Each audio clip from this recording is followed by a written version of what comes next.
Well, 4.5 million people are expected to fly somewhere next week, Thanksgiving week. Airports are going to be super busy, but when it comes to flying, just how accurate are those airline scales used to weigh your luggage? I'm always hoping they're a little bit off. Here's 3 on Your Side's Gary Harper with the answer. Well, the cutoff point for just one piece of baggage is 50 pounds, which means anything over 50 pounds and it's considered overweight, even if it's just 1 pound over. But are the airlines tipping the scales in their favor? Flying during the holidays can cost you a pretty penny. And if your baggage weighs too much when you check in with your airline, the unexpected penalty you're forced to pay will cost you even more. Some travelers know that. We usually weigh it before we leave home, but you never know about their scales.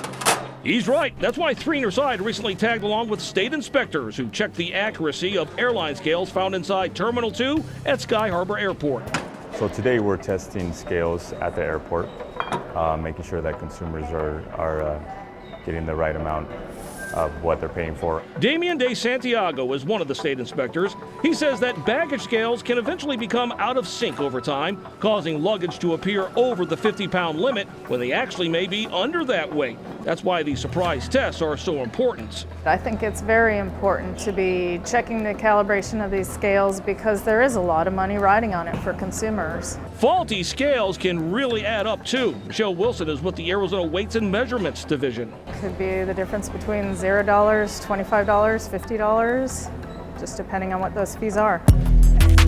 Those fees vary, but no one likes having to pay them. Major airlines like American, United, and Delta will charge you an additional $100 if your luggage weighs more than 50 pounds. Southwest will charge you $75 if your suitcase is heavier than 50 pounds.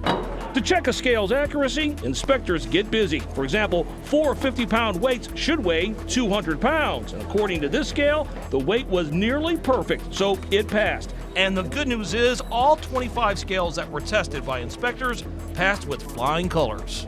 So we tested every single scale here, and all of them were within tolerance. So as far as right now, nothing to worry about. That's pretty reassuring, but before you fly this holiday, keep a few things in mind so your bag is not flagged as overweight. First, get an estimated weight at home by simply using your personal scale to weigh your luggage. And when you arrive at the airport, First of all, when they get to the scale, make sure that it starts on 0. Set the baggage in the center of the scale so it's not rubbing up against the counter. The Division of Weights and Measures says a third-party vendor is hired to maintain those scales and keep them calibrated on a regular basis. That may be one reason why all 25 scales that were tested checked out at 100%, but that is good news. On the other hand, I will tell you this, back in August when this test was conducted, 65 scales were tested, 16 were taken out of commission for being inaccurate. I'm Gary Harper, 3 on Your Side.